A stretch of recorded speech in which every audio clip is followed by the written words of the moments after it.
Hello there, this is Dassem, and I heard on the forum that someone was bad-mouthing the flat panzer, the JagdPanzerIV, and I figured I have to use what little time I have for it today to make a very fast review of this awesome tank destroyer. So, here we go, let's start with the stats. And as you probably have understood, I'm doing this in a real hurry, so I'm just gonna go through the stats fast. What I've marked with red is good, the blue is not so good. DPM adds the awesome bit. You see, it knocks the socks off everything. Even the Churchill gun carrier is 6% behind it. Next, penetration, not too good, but yeah, carry a few primo rounds and it's good enough. Same with shell velocity, pretty bad on the standard. Oh, I should say I'm using the 88 gun, of course. But switch to APCR and you get all the shell velocity you need. Aim time, awesome. Best in class along with the 88, meaning you can traverse and fire very fast. Dispersion, also among the best in the class. On the movement dispersion, also among the best. Depression, not too good, but that's not important. Aiming arc is sufficient. Mobility, top speed is a bit limited, but 38 kilometers per hour isn't bad. But then we come to the more good stuff. Really good power to weight ratio and terrain resistance. Really, really good. And also the traverse, meaning this tank is super agile. It's like a EC8 or something. Also, on the bad side is the view range, which you see is a bit worse than all the others, but let's look at the next picture here.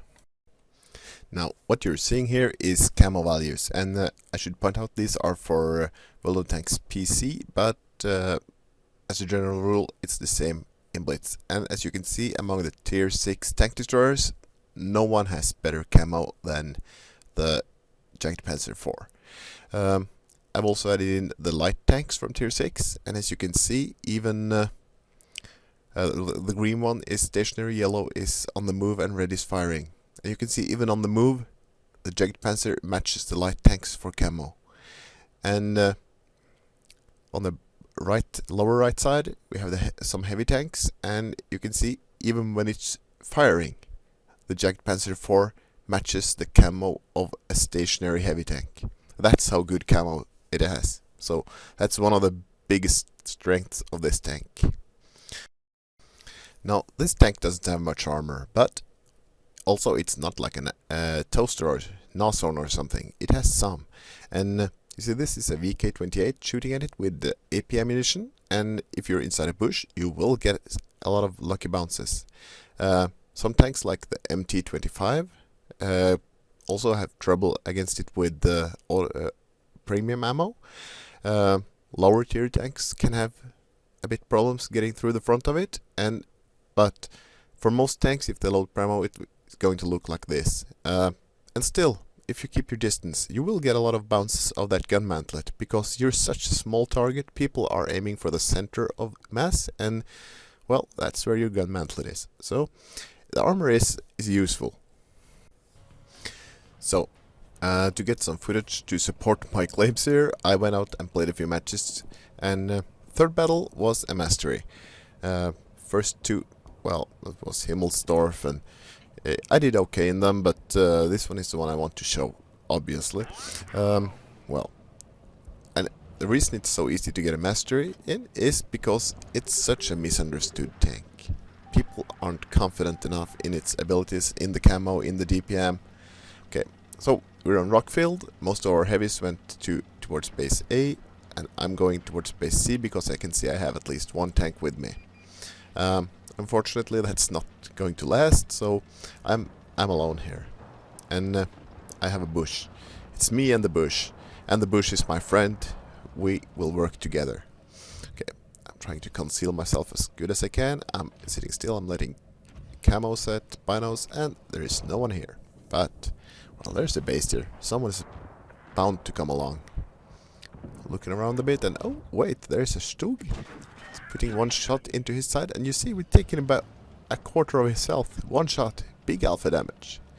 And we did not get spotted. Here's the VK. a shot into him, and we get spotted. Well, what can you expect in 150 meters range? But look, he's shooting back at us, he bounced us, and we are burning him down before he has chance. He's putting his second shot there, that's a hit, and that's all he has time for. He is out of hit points. And this is really the strength of this tank. You can burn down anyone. You have 3000 DPM. That's you can burn 4 tanks in a minute. That's how good it is. See, we're stopping here to cap a bit. We're proximity spotted by this Stug, and the Stug is obviously also proximity spotted by us, so he gets taken out. Base is capped, and we're moving up, hoping our camo has reset, and there's an M6. I'm switching to APCR, not because of the penetration, because the M6 has paper sights, but because of the shell velocity. I want the shell to get there before anyone can, before he can move away. See down here, there is a Jackson. He has been hit 1 time, and I'm thinking, okay, I have massive DPM, even compared to the Jackson. We tank destroyer. So we're just gonna rush him. We're gonna try to wiggle a bit, try to get a bounce. Nothing gonna happen, but in the time he puts 1 shot into us, we put 3 shots into him, and he's gone. This is what this tank destroyer is about. It's DPM. This is raw DPM. It's camo, and it's the gun. KB1 trying to slip away. It's taking a shot and being reduced to a 1 shot. Good. We're gonna make sure this shot counts. We're gonna take 1. No problem. Boom. There's the Crusader. He bounces off our side, and look at this, the gun handling. You don't have to aim, you just point, and as soon as the reticle gets there, there we go. And boom goes the Crusader. And very fast match, almost 4 minutes left on clock, and yeah.